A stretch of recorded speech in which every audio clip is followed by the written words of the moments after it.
नमस्कार, मी ऋतुजा कदम।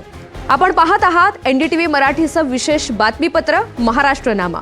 महाराष्ट्र सरकारनं सर्वसामान्यांच्या हितासाठी कोणते निर्णय घेतले, कोणत्या योजना राज्यामध्ये राबवल्या, ज्यामुळे राज्याचा चेहरा-मोहरा बदलतोय, याची माहिती आम्ही तुम्हाला या बातमीपत्रामध्ये देणार आहोत। सुरुवात करूयात पहिल्या बातमीला।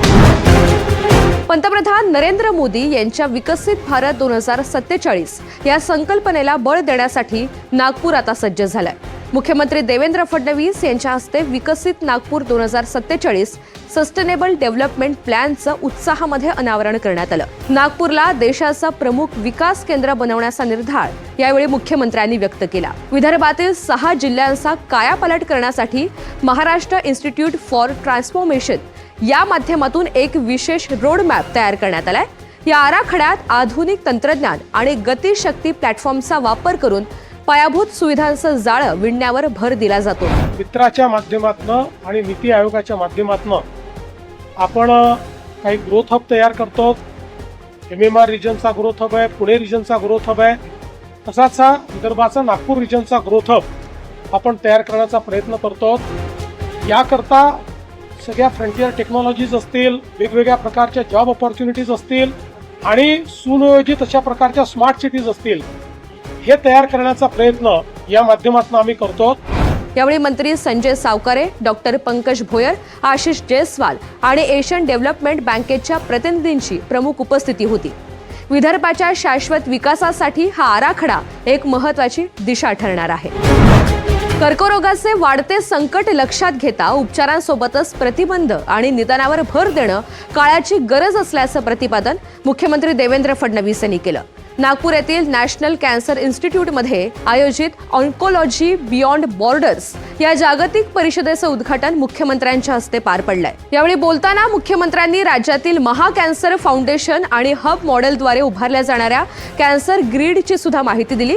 कर्करोग उपचारामध्ये कृत्रिम बुद्धिमत्ता अर्थात AI, बायोटेक आणि आधुनिक तंत्रज्ञानाचा वापर वाढवण्याचं आवाहन त्यांनी संशोधकांना केलंय। नॅशनल कॅन्सर इन्स्टिट्यूटमुळे केवळ देशच नव्हे तर परदेशामध्ये रुग्णांना सुद्धा दर्जेदार उपचार मिळत असल्याचं त्यांनी नमूद केलं। या परिषदेला सुनील मनोहर, शैलेश जोगळेकर, डॉक्टर आनंद पाठक आणि आंतरराष्ट्रीय स्तरावरील तज्ज्ञ मोठ्या संख्येनं उपस्थित आहेत। बंजारा समाजाच्या आरक्षणासाठी शासनानं विशेष आयोग स्थापन केला।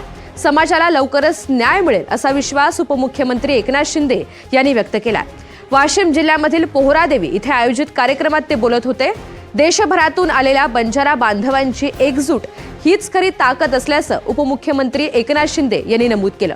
संत सेवालाल महाराज यांच्या पावनभूमीचा 724 कोटींच्या आराखड्यामधून कायापालट होत असून हे क्षेत्र मोठे आध्यात्मिक आणि पर्यटन केंद्र म्हणून विकसित होत आहे। पंतप्रधान नरेंद्र मोदी यांच्या हस्ते उद्घाटन झालेलं विरासत संग्रहालय भविष्यात समाजाला प्रेरणा देणारं ठरेल अशी ग्वाही सुद्धा शिंदेंनी दिली।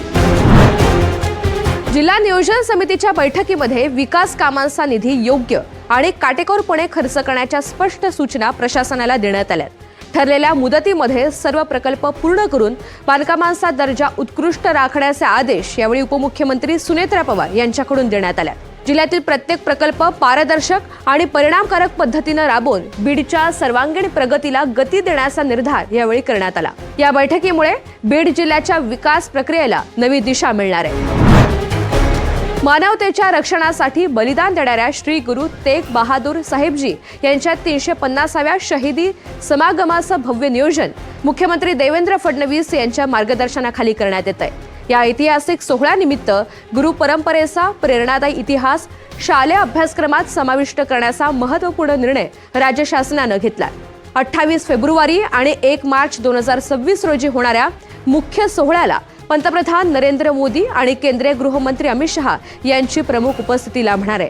डिजिटल प्रचार रथ आणि विविध सांस्कृतिक कार्यक्रमांच्या माध्यमातून गुरूंची शिकवण जनसामान्यांपर्यंत पोहोचवली जाते। शीख, सिंधी, बंजारा आणि वारकरी संप्रदायासह सर्व समाजाला एकत्र गुंफणारा हा उपक्रम महाराष्ट्राच्या सांस्कृतिक वैभवात भर टाकणारा ठरेल। तर या होत्या या आठवड्याच्या महत्त्वाच्या बातम्यांचा आढावा। पुन्हा भेटूयात पुढच्या आठवड्यात। नमस्कार।